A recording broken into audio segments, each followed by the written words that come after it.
तो next MCQ है अपना 91। इसमें एक कंटेनर दिया था, बराबर, एंड ये कंटेनर में कुछ लिक्विड है यहां तक। अच्छा, ये हाइट कितनी है कंटेनर में लिक्विड की? 2 मीटर, एंड नीचे वाला बॉटम 3 मीटर, एंड मुझे ए पॉइंट यहां पे दिया है। अभी ये कंडीशन में, ये वाली कंडीशन में ए पॉइंट पे कितना प्रेशर बनेगा?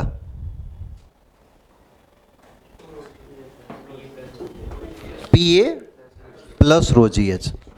क्लियर है ये? बराबर, एटमॉस्फेरिक प्रेशर तो होगा plus row ji H, P A plus row ji H. ठीक है, लेकिन हम क्या करेंगे, यही बीकर को ए जितना एक्सेलरेशन हॉरिजॉन्टल डायरेक्शन में देंगे। अब ए जितना एक्सेलरेशन देने से होता क्या है, पूरे लिक्विड पे एक बॉइंट फोर्स क्रिएट होता है। बराबर, बीकर तो आगे जाएगा ए एक्सेलरेशन से, लेकिन अंदर वाला लिक्विड जो है वो पीछे जाता है। बराबर, तो आपको ये बीकर को ए उतना एक्सेलरेशन देना है जिससे ये अंदर वाला जो लेयर है ना वो कुछ ऐसे सेट हो जाए।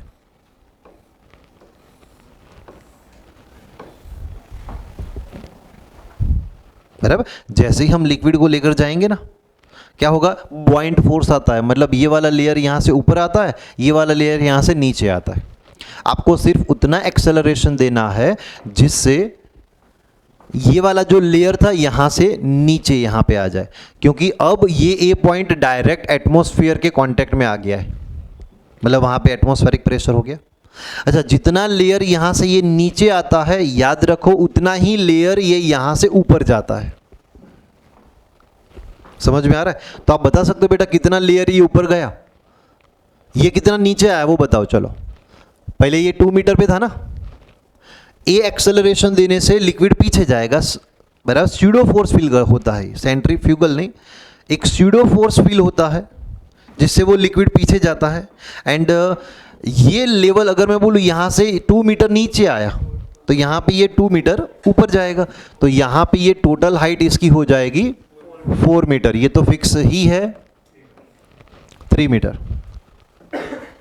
समझ में आ रहा है? ठीक है, अब समझो बेटा, मैं यहां पे कोई एक पार्टिकल अज्यूम कर रहा हूं, एक फ्लूइड का ही पार्टिकल है।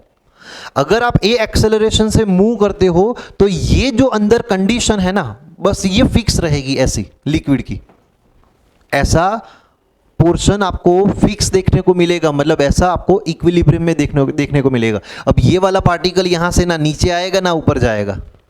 कब? जब आप ये बीकर को ए जितना कांस्टेंट एक्सेलरेशन कंटिन्यूसली देते हो। ये इक्विलिब्रियम में है, मतलब मैं बोल सकता हूं बेटा एक फोर्स डाउनवर्ड डायरेक्शन में आएगा, कितना होगा, mg, एंड जितना एक्सेलरेशन आपने बीकर को दिया उतना ही एक्सेलरेशन ये इस डायरेक्शन में फील करेगा। अगर इसका मास m है तो ma जितना स्यूडो फोर्स फील करेगा ये। समझ में आ रहा है? अच्छा, ये वाली लाइन ने हॉरिजॉन्टल के साथ मान लो थीटा एंगल बनाया, तो ये एंगल भी तो थीटा ही बनेगा ना। बोलो, ये वाला कंपोनेंट कौन सा बनेगा? ma का, ma cos थीटा, सही है। एंड ये वाला कंपोनेंट बनेगा ma sin theta.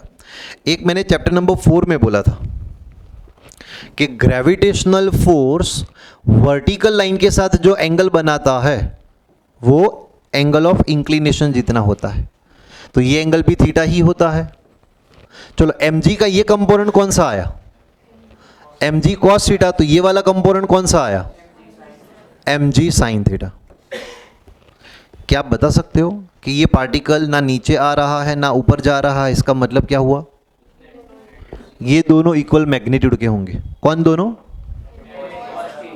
mg sin theta is equal to ma cos theta. समझ में आ रहा है?